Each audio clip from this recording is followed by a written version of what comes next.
Again, South Korea and New Zealand signing the diplomatic relations back in March 26, 1962. Since then, the two countries have cooperated in broad fields, economy, security, culture, you name it. This year does mark the very special 60 years of the diplomatic ties between the two countries. Again, for our listeners out there, very excited, very happy to introduce our guest today, the New Zealand ambassador to South Korea, Ambassador Philip Turner, joining us live in the studio. Ambassador, thank you very much for joining us in our program. Thank you. It's a great pleasure to be here. I was just saying, I was talking to the ambassador just right before this segment started. I've actually met him briefly on a different station at a different program when I was just a writer at the time. And I said to myself, one day I'm going to get big enough, host my own show, and I have to get him on my show. And here you are now. It's incredible. Well, I hope it's going to be a fun interview. It is going to be a very fun interview. We have a lot to talk about. You know, normally when we have ambassadors, not the first time that I've spoken to ambassadors of different countries in the past, normally when we start our conversations, it's usually stuff like, diplomatic ties between the two countries, it's exquisite. And I'm wondering how you feel about the relations between the two countries. We're not going to start off with that. We're going to talk about the viral music video that everyone's been talking about. You appeared in Hong Seok-chan's music video, K-Top Star. Never would I have expected. I believe, if I'm not wrong, you might be the very first ambassador of any country to take part in any K-pop music video. How did you come about appearing in that music video? Isn't that a good question? I kind of asked myself as well. When I came here in this job, I certainly didn't expect that my partner and I would be appearing in a K-pop music video. But look, it was a fun experience. As you know, diversity and tolerance, these are values that are core to New Zealand's our foreign policy and the way we see ourselves in the world. So when I came to Korea and I got to know Hong Seok-chang and we got to be friends, and then relatively recently, one of my team actually heard that he was thinking of doing a music video for the first time, and rather cheekily suggested that perhaps he could get the New Zealand ambassador and his partner involved. And Tony, I call him Tony. Right, that's his English name, yeah. Right. He said, to our surprise, sure, why not? And, within 5 days, we were filming on the back lawn. It was incredible. It's for our listeners out there, if you haven't had a chance to watch this very music video, we're going to be playing for you this very music video starring the New Zealand ambassador to South Korea, once again, Ambassador Philip Turner. Here's Tony or Hong Seok-chan, and there you are right there. Right. And this is where? That's in our residence, the New Zealand residence, just in the back garden there. And I have to say, your move there. I'm wondering, were you choreographed here? Did they teach you what you have to do? That has to be your own move. That's your own move. That's our own move. You can tell. They just said, just make it up, do what you want. And I suspect they wanted Hiroshi and me to kind of provide some contrast with the professional dancers and musicians on the rest of the video. What makes it so special? Once again, it's not just yourself appearing in that music video. You and your husband both coming out in that music video. And again, I wanted to ask whether or not that was choreographed. But it does look very authentic. You can't choreograph something like that. It's very authentic. I think by authentic, you mean pretty average. And I'll accept that. I have to say, you're probably the best dancer amongst the ambassadors that I've met. Then again, the ambassadors I met, former U.S. ambassador to South Korea, Mark Lippert. Oh, yeah. Not much of a dancer, big baseball fan. Also, Akiva Tor, the current Israeli ambassador. Yeah, we don't get a lot of practice at dancing. No. The diplomatic corps. That's not part of the job description when you're the ambassador to the South Korea. I wonder, what was the overall kind of reaction from the people with you and your husband appearing in that music video? I was a bit nervous, but look, it's been very positive reaction. And it's kind of gone viral, so we're getting reactions from all around the world, in New Zealand and elsewhere. And people they seem to think it's really cool. And one thing is we're getting lots of kind of requests for interviews. Including from Arirang TV, who want us to go on their K-pop show next week and talk about K-pop in New Zealand. Are you coming out in a K-pop show? Is that true? Yeah. Talking about K-pop in New Zealand, I'm not going to kind of, do another live music video. You're becoming the first and everything right now. We have so many messages coming in from our listeners right now. We have Polina Maldonado says, good evening to you, Mr. Ambassador. Welcome to Korea Now. Hooligan KJ says, wow, you got moves, Ambassador. Kay says, some serious dad dancing going on, Ambassador. There you go. I mean, it was good. I absolutely loved the music video.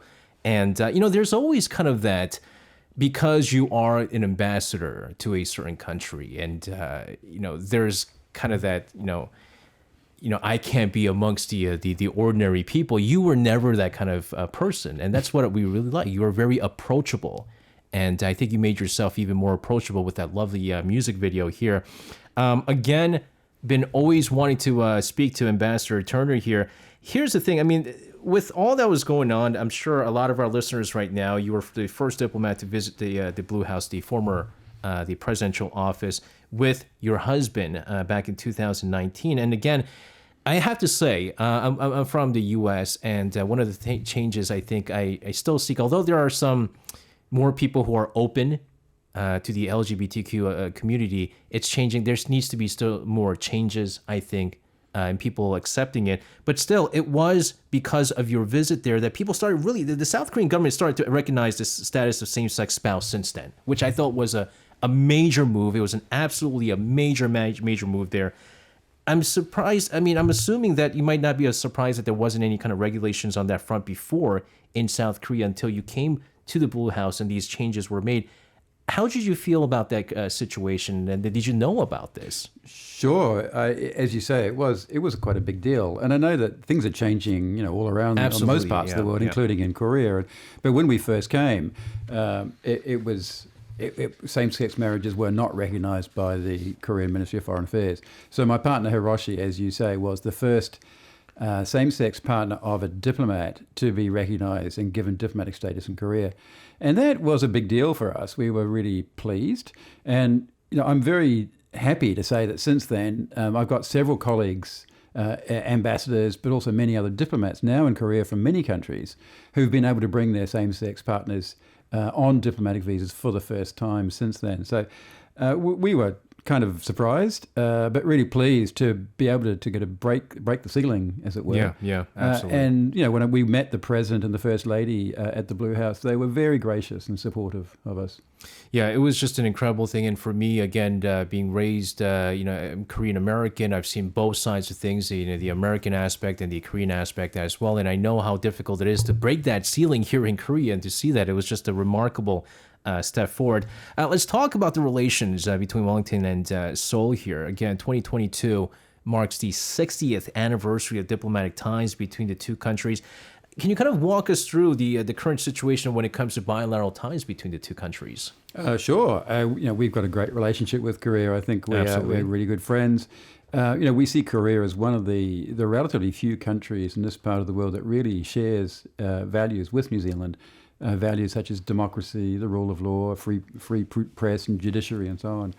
And look, it's a strong economic and people-to-people relationship. We have a free trade agreement with Korea. Right. You'll probably see in the shops there's increasing amounts of New Zealand food and beverages, everything from wine to honey to meat to dairy products, which Korean consumers seem to love. During COVID, our trade continued to grow. Like wine, for example, New Zealand last year was the fastest growing source of wine sold into South Korea. And on the people-to-people front, many people don't appreciate that we have a large Korean community living in New Zealand. Absolutely, that's nearly 1% of the population are Korean. And so we've got lots of kind of people traveling back and forth. Before COVID, we had large numbers of Korean students studying in New Zealand, and we had about 90,000 Korean tourists coming every year. So just since the beginning of May this year, we've been able to reopen the gates, the doors, if you like. So now we have quarantine-free, visa-free travel both ways. Right. And we're now starting to see a resumption of education, of tourists and travel, including, for example, the working holiday scheme, where 3,000 young Koreans every year are able to come and work in New Zealand. Yeah, so just before the segment began, briefly talking to Ambassador Turner about my brief visit to New Zealand. I'm not much of a traveler, but one of the countries I've actually had the opportunity to go to was New Zealand back in 2006. It was July of 2006. I didn't know about the whole northern southern hemisphere thing. Came to Korea from my college summer break, and went to a business trip with my uncle who needed a translator. And I was actually very surprised at, number one, how many Koreans were in the streets of Auckland was where I was at. And also I went to some of the Korean restaurants because my uncle just can't go without Korean food. Absolutely delicious. And I was really surprised that, because I never thought about this, right? As an American, it's like, America, only America exists. But so many Koreans there. I understand that there's a lot of students. There's a lot of people who go to New Zealand to work. It's an absolutely gorgeous country, by the way, for our listeners out there. If you've ever been to New Zealand, the the Southern Island and North Island, very different, by the way, both very beautiful in its own way.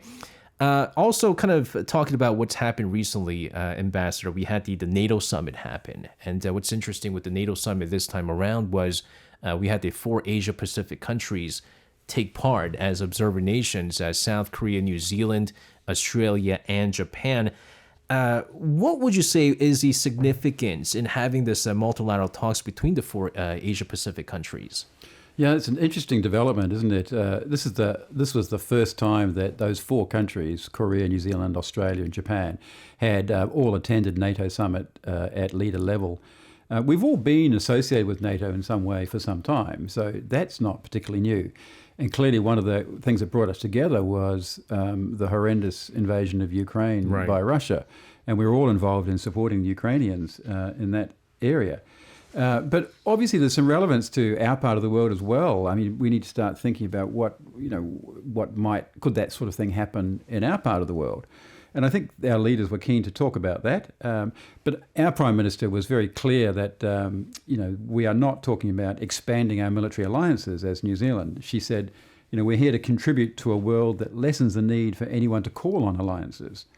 Now, New Zealand has an independent foreign policy. We have one ally, that's Australia. We make up our own minds on issues. But we do have a long tradition of standing up for our values when we see them challenged. And taking action. And I think, Ukraine is a good example of when smaller countries need to stand up for the rule of law.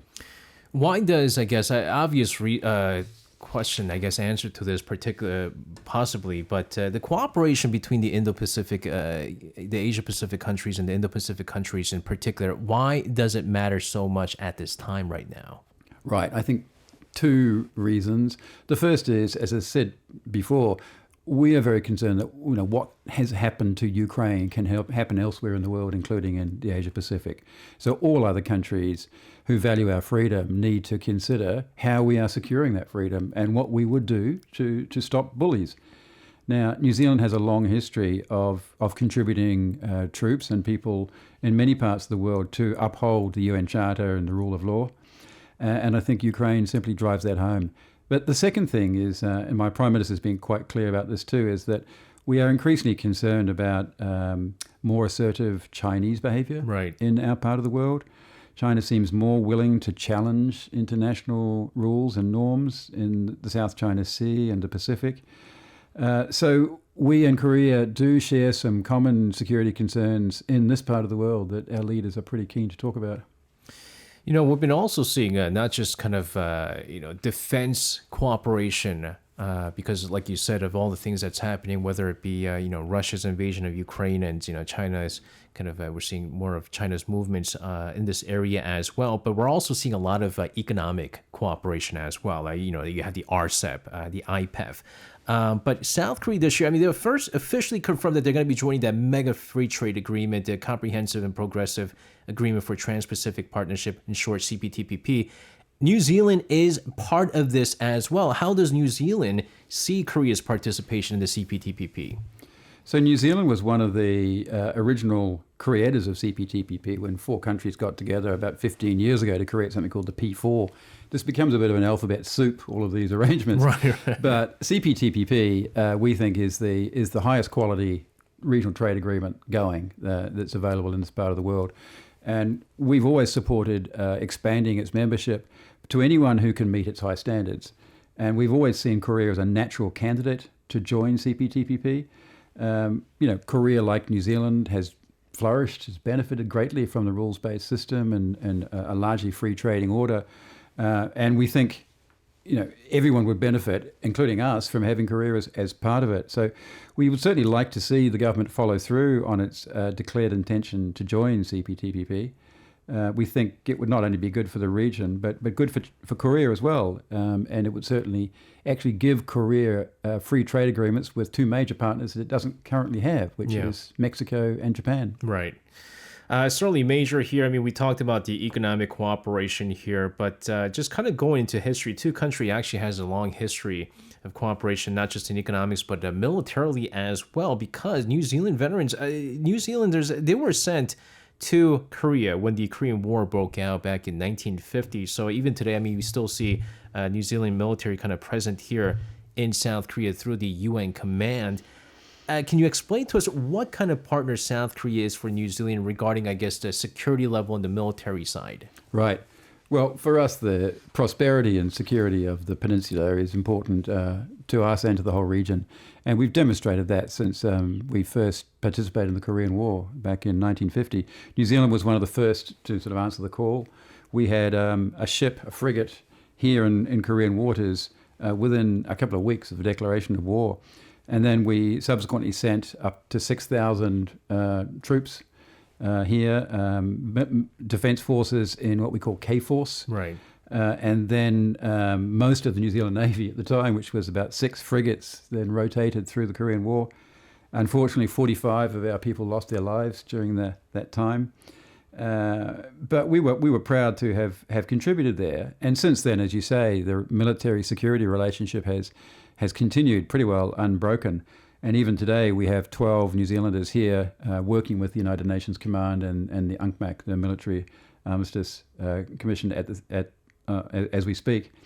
And it carries on. Our Minister of Defence was here just last month. He visited the DMZ and UNC. He was the first minister to come since COVID, since 2019, and our first minister to have contact with the new government of President Yoon. So defence and security is a major strand of our relationship.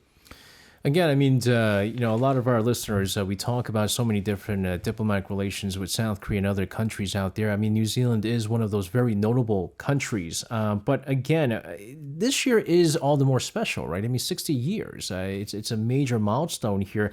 I'm sure there's going to be a lot of events that are going to be taking place in the second half of this year as well. Can you tell us about some of those? Sure. We've kicked off a few events already in both countries, New Zealand and Korea. And in fact, in New Zealand, I should say, there's just been, we've just held a K festival in both Wellington and Auckland. Wow. There's a huge number of K-pop, K-drama, K-food fans in New Zealand. And here in Korea too, we're doing quite a bit. We had some celebrations around Anzac Day and the Battle of Gapyeong in April. We've had 2 wine festivals just in the last couple of weeks, a big one here in Seoul and one in Busan. We just had a promotion of flat white coffee from New Zealand. Very nice, very nice. The next thing is we are with Hong Chok-song really celebrating a diversity reception at the New Zealand residence just ahead of Seoul Pride Festival on the 16th of July. Then after that, there's going to be a classical music concert featuring young Korean-born Kiwis here in Seoul in August. Nice. And at the end of the year, we typically finish off the year with what we call a grand hui, which is a big sort of traditional Māori get-together where we have a big party for New Zealanders and all of our friends here in Korea. Oh, that is incredible. So it's going to be quite a year. It is incredible to have to, we got so many different messages right now. Love this one. Disobedient Space Whale says, all of us here in the UK, we love the New Zealand lamb. That's right. There's a lot of lamb. There's a lot of lamb. Also, Flight of the Conchords was a great New Zealand comedy. All right. What our listener says. Hooligan KJ says, I didn't know K-Craze was huge there in New Zealand. I mean, it's pretty much big all over the world right now. It really is. But especially because there's been so much cross-cultural exchange between New Zealand and South Korea over the years that it's not surprising that K-pop is so huge. Ambassador, before we wrap things up, I would love to talk to you more on the program, but I have to ask you, you've been here in Korea for several years now. What's it been like? How has Korea treated you over the years? Oh, we've loved being in Korea. We still do. I've been extended 3 times, and every time I've been delighted to do so. I can't think of a more interesting, fun part of the world to be right now in 2022. I have to say, again, living here in South Korea, I've been able to meet a number of different ambassadors, and there was a lot of, some of them who it was really sad to see, leave once their term was over and so forth. And, Ambassador Philip Turner, I know this is the first time we've actually kind of face-to-face talked on the program, but we really thank you for all your great work and really building up even stronger ties between the two countries, because we do, all of us here in South Korea, do consider New Zealand as an incredible partner in many different aspects. Before we do let you go, any last words for our listeners and all of us here in Korea now in our Arirang Radio? Last words? I just thanks for your welcome, and I think we've got a great relationship between Korea and New Zealand. And it's a real pleasure to work between the two countries and see so much dynamism and excitement in the relationship. There you have it. All right. Again, New Zealand ambassador to South Korea, Ambassador Philip Turner. Oh boy, this was a great talk here. Hate to see you go, but thank you very much for joining us in our program, taking your busy schedule out of your time to join us here. Best of luck to you. Stay safe, and hope to see you in our program once again. You're very welcome. Thank you so much for your time. Thank you. Bye-bye.